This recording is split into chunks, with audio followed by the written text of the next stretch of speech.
Hi ಸ್ನೇಹಿತರೆ, ಇಂದು ನಾವು 10ನೇ ತರಗತಿಯ ಸಂಕಲ್ಪಗೀತೆ ಪದ್ಯದ ಸಂಪೂರ್ಣ ಸಾರಾಂಶವನ್ನ ತಿಳಿದುಕೊಳ್ಳೋಣ. ರಾಷ್ಟ್ರಕವಿ ಜಿ.ಎಸ್. ಶಿವರುದ್ನವರ ಪರಿಚಯ ಮಾಡಿಕೊಳ್ಳೋಣ. ಈ ಅದ್ಭುತ ಕಾವ್ಯದ ಜಗತ್ತಿಗೆ ಸ್ವಾಗತ. ಪದ್ಯ 1 ಸಂಕಲ್ಪಗೀತೆ ಕವಿ ಪರಿಚಯವನ್ನು ತಿಳಿದುಕೊಳ್ಳೋಣ. ಈ ಸಂಕಲ್ಪಗೀತೆ ಎಂಬ ಪದ್ಯವನ್ನು ಬರೆದಿರುವಂಥ ಕವಿ ಜಿ.ಎಸ್. ಶಿವರುದ್ರಪ್ಪನವರು. ಕ್ರಿಸ್ತ ಶಕ 1926ರಲ್ಲಿ ಶಿವಮೊಗ್ಗ ಜಿಲ್ಲೆಯ ಶಿಕಾರಿಪುರದಲ್ಲಿ ಜನಿಸಿದರು. ಇವರ ಪೂರ್ಣ ಹೆಸರು ಗುಗ್ಗರ್ರಿ ಶಾಂತವೀರಪ್ಪ ಶಿವರುದ್ರಪ್ಪ. ಇವರ ಪ್ರಮುಖ ಕೃತಿಗಳೆಂದರೆ ಸಾಮಗಾನ, ಚೆಲವು ಹೊಳವು, ದೇವಶಿಲ್ಪಿ, ದೀಪದ ಹೆಜ್ಜೆ, ಅನಾವರಣ, ವಿಮರ್ಶೆಯ ಪೂರ್ವ ಪಶ್ಚಿಮ, ಮಾಸ್ಕೋದಲ್ಲಿ 22 ದಿನಗಳು, ಸೌಂದರ್ಯ ಸಮೀಕ್ಷೆ. ಇವರಿಗೆ ದೊರೆತಿರುವ ಪ್ರಮುಖ ಪ್ರಶಸ್ತಿ ಪುರಸ್ಕಾರಗಳೆಂದರೆ ಕಾವ್ಯಾರ್ಥ ಚಿಂತನ ಕೃತಿಗೆ ಕೇಂದ್ರ ಸಾಹಿತ್ಯ ಅಕಾಡೆಮಿ ಪ್ರಶಸ್ತಿ, ಕನ್ನಡ ವಿಶ್ವವಿದ್ಯಾನಿಲಯದ ನಾಡೋಜ ಪ್ರಶಸ್ತಿ, ಬೆಂಗಳೂರು ಮತ್ತು ಕುವೆಂಪು ವಿಶ್ವವಿದ್ಯಾನಿಲಯಗಳ ಗೌರವ ಡಿಲಿಟ್ ಪ್ರಶಸ್ತಿ, ರಾಷ್ಟ್ರಕವಿ ಪ್ರಶಸ್ತಿ. 1992ರಲ್ಲಿ ದಾವಣಗೆರೆಯಲ್ಲಿ ನಡೆದ 61ನೆಯ ಅಖಿಲ ಕನ್ನಡ ಸಾಹಿತ್ಯ ಸಮ್ಮೇಳನದ ಅಧ್ಯಕ್ಷರಾಗಿದ್ದರು. ಇಷ್ಟು ಜಿ.ಎಸ್. ಶಿವರುದ್ರಪ್ಪನವರ ಕವಿ ಪರಿಚಯ. ಇವಾಗ ನಾವು ಸಂಕಲ್ಪಗೀತೆಯ ಸಂಪೂರ್ಣವಾದಂತಹ ಸಾರಾಂಶವನ್ನು ತಿಳಿದುಕೊಳ್ಳೋಣ.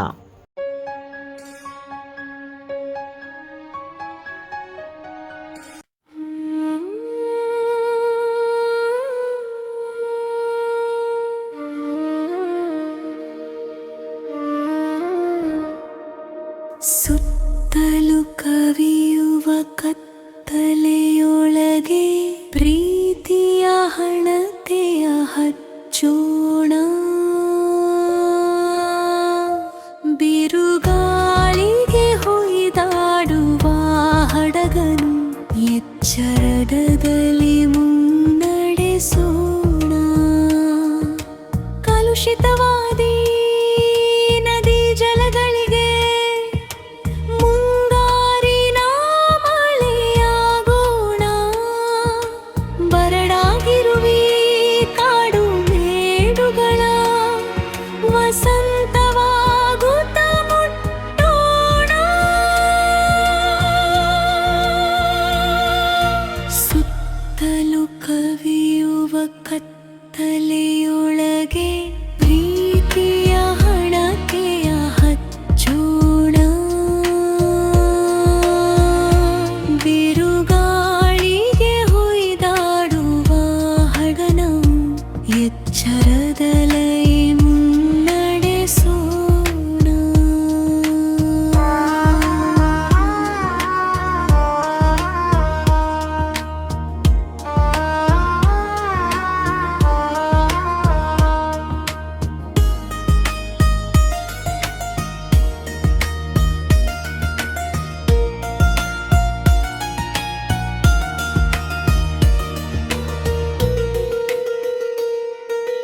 ಬಿತ್ತುದನ್ನು ಮೇಲೆ ಬಿಸಿ ನಿಲ್ಲಿಸಿ ಹೊಸ ಭರವಸೆಗಳ ಕಟ್ಟೋಣ, ಮನುಜರ ನಡುವಣ ಅಡ್ಡಗೋಡೆಗಳ ಕೆಡವುತ್ತ ಸೇತುವೆಯಾಗೋಣ.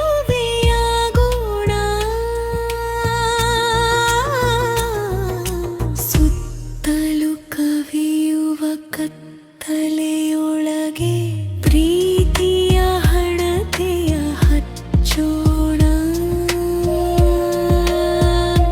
ಬಿರುಗಾಳಿಗೆ ಹೊಯ್ದಾಡುವ ಹಡಗನು ಎಚ್ಚರದಲ್ಲಿ ಮುನ್ನಡೆಸೋಣ.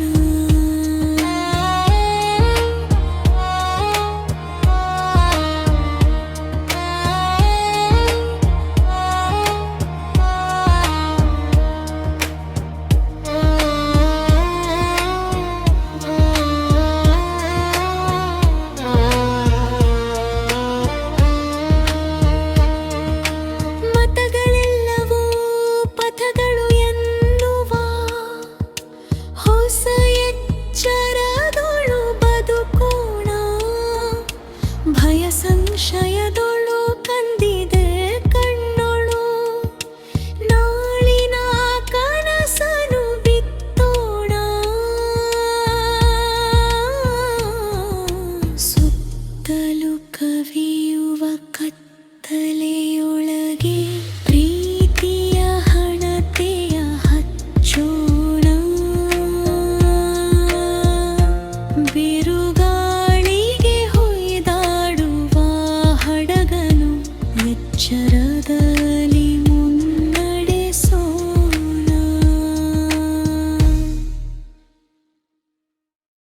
ನಮಸ್ಕಾರ ಸ್ನೇಹಿತರೆ, ಎಲ್ರಿಗೂ ಸ್ವಾಗತ.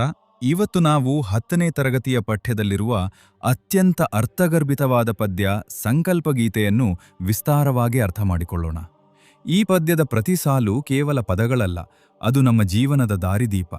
ಮೊದಲನೇದಾಗಿ ಕವಿ ಹೇಳ್ತಾರೆ, ಸುತ್ತಲೂ ಕವಿಯುವ ಕತ್ತಲೆಯೊಳಗೆ ಪ್ರೀತಿಯ ಹಣತೆಯ ಹಚ್ಚೋಣ, ಬಿರುಗಾಳಿಗೆ ಹೊಯ್ದಾಡುವ ಹಡಗನು ಎಚ್ಚರದಲ್ಲಿ ಮುನ್ನಡೆಸೋಣ. ಅಂದರೆ ನಮ್ಮ ಸುತ್ತಲೂ ಅಜ್ಞಾನ, ದ್ವೇಷ ಮತ್ತು ತಾರತಮ್ಯದ ಕತ್ತಲೆ ಆವರಿಸಿದಾಗ ನಾವು ಪ್ರೀತಿ ಎಂಬ ಹಣತೆಯನ್ನು ಹಚ್ಚಿ ಜಗತ್ತನ್ನು ಬೆಳಗಬೇಕು.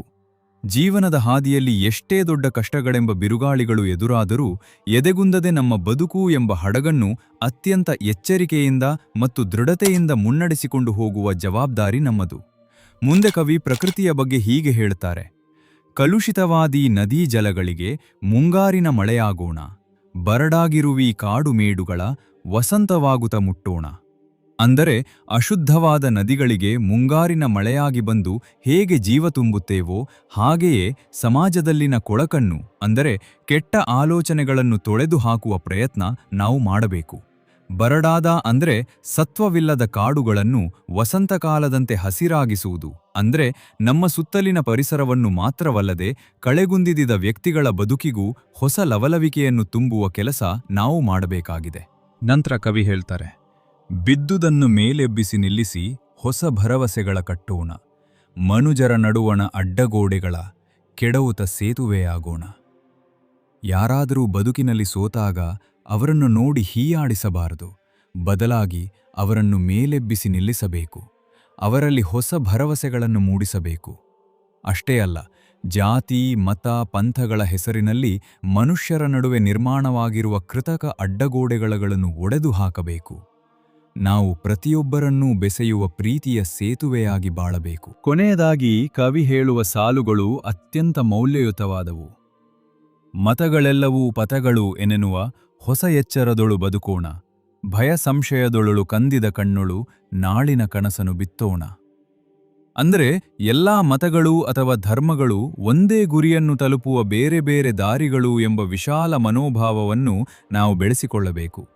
ಇಂದು ಭಯ ಮತ್ತು ಸಂಶಯದಿಂದ ಬಳಲುತ್ತಿರುವ ಜನರ ಕಣ್ಣುಗಳಲ್ಲಿ ನಾಳಿನ ಉಜ್ವಲ ಕನಸುಗಳನ್ನು ನಾವೇ ಬಿತ್ತಬೇಕು. ನಮ್ಮ ಇಂದಿನ ಚಿಂತನೆಯೇ ನಾಳಿನ ಉತ್ತಮ ಭವಿಷ್ಯಕ್ಕೆ ಅಡಿಪಾಯ. ಒಟ್ಟಾರೆಯಾಗಿ ಹೇಳುವುದಾದರೆ, ಸಂಕಲ್ಪಗೀತೆ ಎಂದರೆ ಕೇವಲ ಪರೀಕ್ಷೆಗೆ ಓದುವ ಪಾಠವಲ್ಲ, ಇದು ನಾವೆಲ್ಲರೂ ಬದುಕಿನಲ್ಲಿ ಅಳವಡಿಸಿಕೊಳ್ಳಬೇಕಾದ ಜೀವನ ಮೌಲ್ಯ. ಕತ್ತಲೆಯನ್ನು ಹೋಗಲಾಡಿಸಿ ಬೆಳಕಾಗುವ ಈ ಸಂಕಲ್ಪ ನಮ್ಮದಾಗಲಿ. ಈ ವಿಡಿಯೋ ನಿಮಗೆ ಇಷ್ಟವಾಗಿದ್ದರೆ ಲೈಕ್ ಮಾಡಿ, ನಿಮ್ಮ ಸ್ನೇಹಿತರೊಂದಿಗೆ ಹಂಚಿಕೊಳ್ಳಿ ಮತ್ತು ನಮ್ಮ ಚಾನೆಲ್ ಅನ್ನು ಸಬ್ಸ್ಕ್ರೈಬ್ ಮಾಡಿಕೊಳ್ಳಿ. ನಿಮ್ಮ ಅನಿಸಿಕೆಗಳನ್ನು ಕಾಮೆಂಟ್ ಬಾಕ್ಸಲ್ಲಿ ತಿಳಿಸಿ. ಧನ್ಯವಾದಗಳು.